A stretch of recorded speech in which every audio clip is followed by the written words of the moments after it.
जमात को ऑर्डर देता है वो उसके साथ हो जाते हैं, और उसके साथ फिर वो अपने जो इत्तेहादी उनको भी मनवा लेता है, और जाकर के अगले दिन अपोजिशन को एक तरफ करके बिल्कुल उनको किसी खातिर में ना लाते हुए बुलडोज करके विद इन आवर्स पड़े बगैर इसको पास कर देता है। तो ये तो वो कलेक्टिव विजडम या जो लॉ मेकिंग में पार्लियामेंट का रोल है या पार्लियामेंटेरियंस का रोल है, तो वो तो बिल्कुल सिरे से है ही नहीं कोई। ये तो पार्लियामेंट को एक रबर स्टैंप बनाया हुआ है। मुझे तो शर्म आती हुई है कि इस किस्म के पार्लियामेंट में बैठते हुए कि जहां पे इस तरह के लॉ इस तरीके से पास होते हैं। मैं यकीन से कह सकता हूं कि जिन लोगों ने भी कौमी असम्बली में और सेनेट में 100 या 150 लोग जितने भी इसमें इन्होंने इसके लिए आय कहा था, तो मैं समझता हूं कि जी उनको किसी को भी आप मालूम कर लें या पूछ लें, उनको किसी को भी इस कानून के बारे में कुछ भी नहीं मालूम। ठीक है। जरदारी साहब का ऑर्डर था, उन्होंने पास किया इसको। अच्छा तारिक अजीम साहब, मैं आपसे पूछना चाहूंगा कि ये आय कहने से पहले क्या जिस चीज के ऊपर वोटिंग पे आय कहा जा रहा होता है, क्या उसका मतन पढ़ के सुनाया जाता है कि भाई ये चीज आप वोट करने चले हैं, इस पे आप हाँ, या कहते हैं कि वो जो कानून आया है उस पे, या एक्चुअल टेक्स्ट पढ़ा गया? नहीं नहीं नहीं, देखें, होता तो यही है कि शिक वाइज हर शिक को पढ़ा जाता है। इस मामले में क्या हुआ? Eyes and nose have it, ठीक है। इस मामले और में इसमें जरूर यही हुआ होगा, लेकिन जैसे सेनेटर साहब ने फरमाया, जब आपने इरादा कर लिया हो कि हमने सबने ये सवाल बड़ा जरूरी है। मैं वहां पे नहीं था, हाँ। लेकिन जरूर हुआ होगा, क्योंकि ये तो एक तरीका कार है उसको बिल को पास करने का। लेकिन जैसे सेनेटर साहब ने फरमाया, जब पहले से ही आर्डर आ चुका हो कि सब लोगों ने आए कहना है, और बिलखसूस जब 18th 19th अमेंडमेंट आ गई है, जिसमें जो मालिक है आपका, यानी कि जो प्रेसिडेंट है पार्टी का, उसके कहने के बाद आपकी हिम्मत नहीं हो सकती कि आप किसी तरीके से डिफाई कर सकें उसके ऑर्डर। अच्छा साहब, ये सवाल पूछने की खास वजह थी। बड़े बावसूख जराए मुझे ये कहते हैं कि जो कानून असेंबली से पास होकर सेनेट तक पहुंचा था वो, और जो सेनेट ने पास किया है, वो दोनों फ़र्क कवानीन हैं। वहाँ पे जिन लोगों को इस्तिस्ना दी गई थी और सेनेट ने जिनको दी है वो ज़रा मुख्तलिफ हैं, और जिस कानून पे एक्चुअल दस्तखत होकर रख लिया गया है उसके हिसाब से हर पब्लिक सर्वेंट को एग्जेम्पशन मिलने वाली है। किस बारे में आपने कुछ सुना है या आप इससे अभी? जी, मैंने बिल्कुल सुना है, बिल्कुल सुना है। यानी कि पहले हम सोच रहे थे कि ये मिनिस्टर्स और मिनिस्टर स्टेट तक जाके ख़त्म हो जाती थी बात। उसके बाद इन्होंने सूबाई गवर्नर, सूबाई वज़ीरों को भी ये सारी दे दी इस्तिस्ना। परसों मुझे पता चला कि इसके बाद सारे सिविल सर्वेंट्स, यानी कि कोई भी बंदा दफ्तर में बैठ के सेक्शन अफसर हो या कोई भी हो, ग्रेड कोई 14 हो जाए, बात करे किसी किस्म के, ग्रेड 14 सवाल ही नहीं पैदा होता कि वो थे। जी जी, बिल्कुल बिल्कुल। अच्छा, कवर कर लिया इन्होंने, सबको कवर कर लिया। अब ये जो आप कहते हैं कि आपने भी सुना है, तो यानी ये खबर अब तकरीबन बावसूख हो गई, क्योंकि मेरी भी कदरे बावसूख है, आपकी भी बावसूख है। ऐसे में फिर ये, अब मैं दोबारा आप दोनों से सवाल करना चाहूँगा बारी बारी। तो भाई ये कैसे होता है कि कानून लिखा कुछ गया हो और नीचे से कुछ और आया हो और ऊपर पास कुछ और हो गया हो? ये कैसे होता है, मुझे समझाइए। जब एक गुबल डी गूक कानून बना दिया जाए, जो 4 फखरू चाहिए समझने के लिए जिसको, उसके बाद एक एक्सपेक्ट करना, जैसे मैंने कहा आर्डर भी आ गया प्रेसिडेंट ऑफ द पार्टीज़ की तरफ से कि आपने यस कहना है, आए कहना है आपने। उसके बाद तो मेंबर समझता है कि मैं कैसे, मेरी तो हिम्मत नहीं है नो कहने की, नंबर 1। नंबर 2, अगर मैंने पढ़ भी लिया तो समझ नहीं आएगी, नंबर 2। नंबर 3, इसमें मेरा क्या फ़र्क पड़ता है जी, कि मैंने तो खुश करना है अपने बॉसेस को। तो उसके बाद जब कानून बनाते हैं आप, और जैसे डेमोक्रेसी को अब्यूज़ करते हैं, मिस यूज़ भी मैं नहीं कहूँगा, मैं कहूँगा आप अब्यूज़ करते हैं जमहूरियत को। यानी कि आपने ये ख्याल कर लिया कि चूँकि आपके पास मेजॉरिटी है, और उसके बाद आपको 5 साल तक आपको कोई हाथ नहीं लगा सकता, आप अनटचेबल हैं, जो मर्जी आप करते जाएं, तो मुल्क के साथ आप खेलते जाएं, मुल्क की तकदीर के साथ, कौम के साथ। तो ये हो रहा है, आप देख रहे हैं, हम भी देख रहे हैं। मंदुखेल साहब, ये खबर बावसूख हम दोनों के लिए है, या आपके पास भी बावसूख है कि कानून जो दस्तखत होकर रखा गया है वो बिल्कुल मुख्तलिफ है और हर पब्लिक सर्वेंट को इसकी एग्जेम्पशन मिल गई? देखिए, मुझे सेनेट में जब पहुंचा तो मुझे थोड़ा सा ये खबर पहुंची कि ये मुख्तलिफ है, लेकिन जो एक्चुअली फिर जो आप बता रहे हैं कि जी प्रेसिडेंट के सामने जो रखा गया है वो उससे भी मुख्तलिफ है, ये मेरे लिए भी एक न्यूज़ है, मुझे नहीं पता। लेकिन अगर ऐसी बात है तो हम इसको चेक करेंगे और जो कानून पे दस्तखत हुए हैं उसको निकालेंगे और जो कौमी असम्बली से पास हुआ और सेनेट, तीनों को कंपेयर करेंगे। अगर उसमें फर्क आया तो फिर उसको हम चैलेंज कोर्ट में भी करेंगे और पार्लियामेंट में भी ले जाएंगे इंशाल्लाह। लेकिन मैं यहाँ पे एक और बात करना चाहता हूँ। देखिए, यहाँ पे जो मुल्क है उसके कोई वक़्त नहीं है, जो अवाम है उसकी कोई वक़्त नहीं। एक शख्स अपने आप को बचाने के लिए रातों रात कानून चेंज करवा लेता है और इवन के अदालतों का मजाक उड़ा रहा है, और मिनिस्टरों के साथ साथ जो सिविल सर्वेंट है उनको इम्यूनिटी देने की क्या जरूरत है? यानी मतलब गवर्नमेंट किसी तरह से किसी कोर्ट को आंसरेबल ही नहीं है फिर। यानी अगर वो कोई भी पब्लिक सर्वेंट अदालत की बात ना माने तो उसके खिलाफ कुछ नहीं किया जा सकता।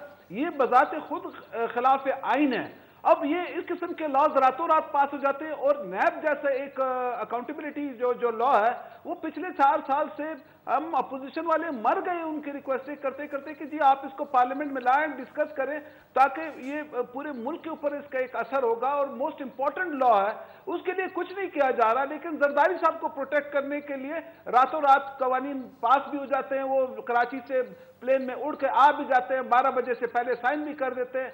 ये अजीब सा सिनेरियो है, मेरी समझ से बाहर है। मंतखल साहब, फिर माजरत के साथ मैं यही कहूँगा, ये तो 18 करोड़ की बदनसीबी हुई है, जमहूरियत ना हुई कि ऐसे ऐसे आइन के साथ जो मैं तल्ख लफ्ज़ नहीं इस्तेमाल करना चाहता कि मैं कहीं कंटेम्प्ट किसी पॉलिटिकल पार्टी का ना कर दूं, कि जिस किस्म के साथ ज़्यादती आइन की आड़ में आप सब लोग, और मैं अब आप दोनों को जिम्मेदार ठहराता हूँ, 18 करोड़ आवाम के साथ हो रही है, तो साहब ये जमहूरियत तो मुझे बड़ी भारी पड़ी। क्यों तारिक अजीम साहब, क्या कहिएगा? जी, मैंने अर्ज किया कि इस किस्म की जमहूरियत मैं कथा कलामी करूंगा, इस किस्म क्या पाकिस्तान में कभी किसी और किस्म की आई हो तो जरूर बताइए। देखिए, हम अभी अगर कहें कि ट्रांजिशनल स्टेज में हैं, जमहूरियत के तजर्बात होते हैं, उसके बाद मार्शल लॉ आ जाता है। सर अब मैं आपसे आपके बड़ा एहतराम करता हूँ, आप जानते हैं कि मैं गुस्ताखी कर रहा हूँ आपकी कथा कलामी करके, लेकिन अब आप रवायती जवाब दे रहे हैं। बात यह कि जिस जमात को अब आप सपोर्ट कर रहे हैं वो सुप्रीम कोर्ट की कुट पहले मारती रही है, बड़े बड़े कारनामे उन्होंने भी किए हैं। ये जिस पार्टी की आजकल राज है, इनकी माजी की पार्टियाँ बड़े बड़े कारनामे करती रही हैं। मरहूम जुनेजो साहब की भी हुकूमत ना हो तो वो भी बड़ी ढीली सी हुकूमत थी। जो भी मैं डेमोक्रेसी ले लूँ, चाहे मैं डिक्टेटरशिप ले लूँ, उसने बलूचिस्तान का उसने कबाड़ा किया, फ्रंटियर का उसने कबाड़ा, सॉरी पख्तूनख्वा का उसने कबाड़ा किया, सिंध का, कराची का हशर कर मारा, पंजाब साउथ पंजाब का हशर कर मारा, कवानीन के साथ जो बेइज्जती की है कॉन्स्टिट्यूशन की, वो हर की, चाहे 17वीं अमेंडमेंट हो, चाहे 19वीं, 20वीं हो और 21वीं हो, कौन सा काम किसने पाकिस्तान के साथ भला किया? सर आपने बड़ी हुकूमतें देखी हैं, फरमाइए। मैं आपके साथ एग्री करता हूँ। मैं यही कह सकता हूँ कि हमने जमहूरियत के साथ इंसाफ नहीं किया जो जमहूरियत होनी चाहिए। और ये भी नहीं बात कि हम समझते नहीं जमहूरियत को।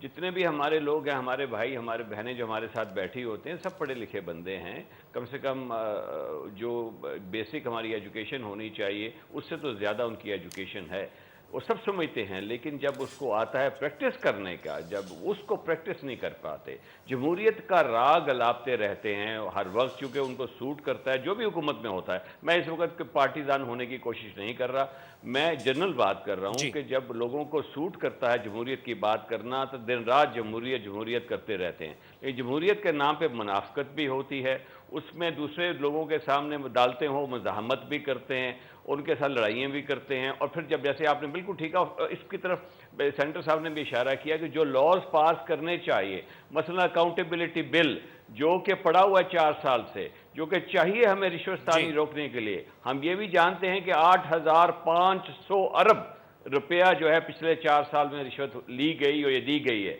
लेकिन फिर भी हम अकाउंटेबिलिटी लॉ पास नहीं करना चाहते, क्योंकि उसमें हमारे अपने खुद बहन भाई फंस जाते हैं। तो उसमें जाके फिर बदनीयती भी आ जाती है, उसमें जानबूझ के चालाकियाँ भी जो आपने देखी हैं, जिस तरीके से आप फरमा रहे हैं, वो भी बीच में आ जाती हैं। जमहूरियत के साथ मजाक किया जाता है, दुनिया सारी हम पे हंसती है, लेकिन अफसोस है कि हम उससे सीखते नहीं हैं। ये तो चालाकियों का नया लेवल हो गया कि बहस किसी और कानून पे पास, कोई और कानून, और सबने कहा आए सर हम आपके साथ हैं, कोई गल नहीं। मंदुखियाल साहब, बलूचिस्तान की तरफ एक दोबारा नज़र डालते जाइए जाते जाते।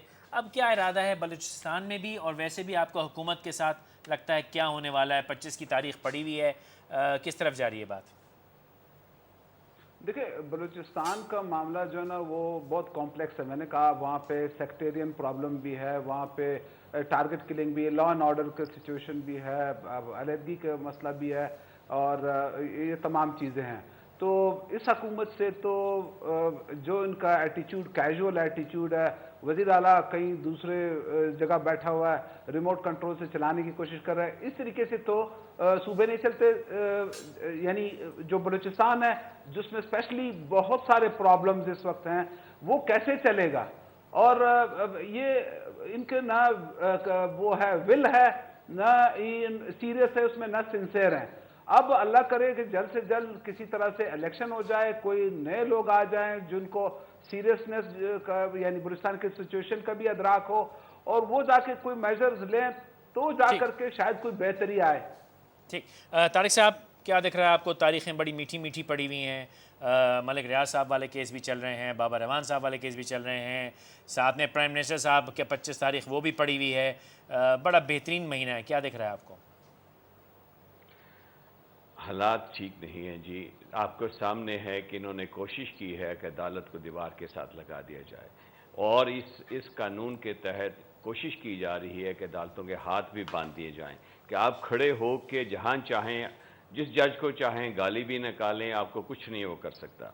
और उसके बाद आपने देखा कि 4-5 जो केसेस अभी आ रहे हैं, ये चाहते हैं कि इसमें अगर इनको वो सियासी शहीद बना दिया जाए तो ये बड़े खुश होंगे उससे, और फिर जाके कहेंगे कौम को कि जी हम तो बड़ी अच्छी हुकूमत कर सकते थे, हमने आपको सारे दूध और शहर की नहरें आपके लिए बना देनी थी, लेकिन लोगों ने हमें नकाल दिया।